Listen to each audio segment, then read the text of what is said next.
ನೋಡ್ರಿ ನಮ್ಮ ದುರ್ಗಮ್ಮನೆ ಬಂದ್ಬಿಟ್ಟಾಳೆ ಇಲ್ಲಿ ಎಲ್ಲರಿಗೂ ದರ್ಶನ ಕೊಡಕ್ಕೆ. ಹೇಳ್ರಿ ದೇವಿ ಅವರೇ, ಎಲ್ಲರಿಗೂ ಏನಂತ ಹೇಳ್ತೀರಾ? ಎಲ್ಲರಿಗೂ ಒಳ್ಳೇದಾಗ್ಲಿ.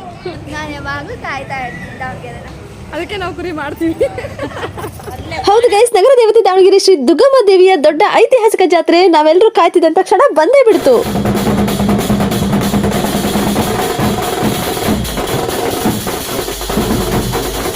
ಹಲೋ ನಮಸ್ತೆ ದಾವಣಗೆರೆ. ನಮ್ಮ ದಾವಣಗೆರೆ ಶ್ರೀ ದುರ್ಗಮ್ಮ ಜಾತ್ರೆ ಅಂದ್ರೆ ಕರ್ನಾಟಕದಲ್ಲೇ ಪ್ರಸಿದ್ಧವಾದ ಜಾತ್ರೆ. ಪ್ರತಿ 2 ವರ್ಷಗಳಿಗೊಮ್ಮೆ ತುಂಬಾ ಅದ್ದೂರಿಯಾಗಿ 1 ತಿಂಗಳ ಕಾಲ ನಡೆಯುವ ಈ ಜಾತ್ರೆಗೆ ಇದೇ 2026 ಜನವರಿ 20ಕ್ಕೆ ಹಂದ್ರಗಂಬ ಪೂಜೆಯಿಂದ ಚಾಲನೆ ಕೊಡಲಾಗುತ್ತೆ. ಇದು ಕೇವಲ ಜಾತ್ರೆ ಅಲ್ಲ ಗುರು, ದಾವಣಗೆರೆ ನಗರದ ಸಾಂಸ್ಕೃತಿಕ ಗುರುತು.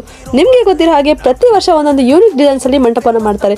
ಈ ಸರ್ತಿ ಯಾವ ರೀತಿಯಲ್ಲಿರುತ್ತೆ ಅನ್ನೋ ಅಪ್ಡೇಟ್ ಸಹ ನಿಮಗೆ ಮುಂದಿನ ದಿನಗಳಲ್ಲಿ ಸಿಗುತ್ತೆ. 2026 ಫೆಬ್ರವರಿ 24-25ಕ್ಕೆ ನಗರ ದೇವತೆ ಶ್ರೀ ದುರ್ಗಾಂಬಿಕಾ ದೇವಿಯ ಅದ್ದೂರಿ ಜಾತ್ರಾ ಮಹೋತ್ಸವ ಇದೆ ಗಾಯ್ಸ್. ಈಗಲೇ ಈ ವಿಡಿಯೋನ ಸೇವ್ ಮಾಡ್ಕೊಳ್ಳಿ ಮತ್ತೆ ನಿಮ್ಮ ಫ್ರೆಂಡ್ಸ್ ಅಂಡ್ ಫ್ಯಾಮಿಲಿ ಮೆಂಬರ್ಸ್ಗೆ ಶೇರ್ ಮಾಡಿ. ಹಬ್ಬಕ್ಕೆ ಅಡ್ವಾನ್ಸ್ ಆಗಿ ಕರೆದ್ಬಿಡಿ. ಎಲ್ರಿಗೂ ಸರ್ವರಿಗೂ ಆದರದ ಸ್ವಾಗತ. ನಿರೀಕ್ಷೆಯಂತೆ ಈ ಬಾರಿಯ ಜಾತ್ರೆಯು ಸಹ ವೈಭವವಾಗಿರುತ್ತೆ. ಅಸಂಖ್ಯಾತ ಭಕ್ತರ ಭಕ್ತಿ ಭಾವಗಳ ಸಡಗರ ಸಂಭ್ರಮದ ಅದ್ಭುತ ಸಂಗಮವೇ ನಮ್ಮ ದಾವಣಗೆರೆ ದುರ್ಗಮ್ಮ ಜಾತ್ರೆ. ಪ್ರತಿ ಮನೆಯಲ್ಲೂ ಹರಕೆ, ಕೋಳಿ, ಕುರಿ, ದಿಂಡು, ಮಡ್ಲಕ್ಕಿ ಹೀಗೆ ಎಲ್ಲರೂ ಸೇರೋ ಖುಷಿ ಆದ್ರೆ ಜಾತ್ರೆ ಹಾಕೋರಿಗೆ ವ್ಯಾಪಾರ ಮಾಡೋ ಖುಷಿ ಅಲ್ವಾ ಗೈಸ್? ಯಾರೆಲ್ಲ ಈ ದಿನಕ್ಕೋಸ್ಕರ ಕಾಯ್ತಾ ಇದ್ರಿ? ನಿಮ್ಗೆ ದುರ್ಗಮ್ಮ ಹಬ್ಬ ಅಂದ್ರೆ ಯಾವ ತರ ಫೀಲ್ ಬರುತ್ತೆ ಕಮೆಂಟ್ಸ್ ಅಲ್ಲಿ ತಿಳಿಸಿ.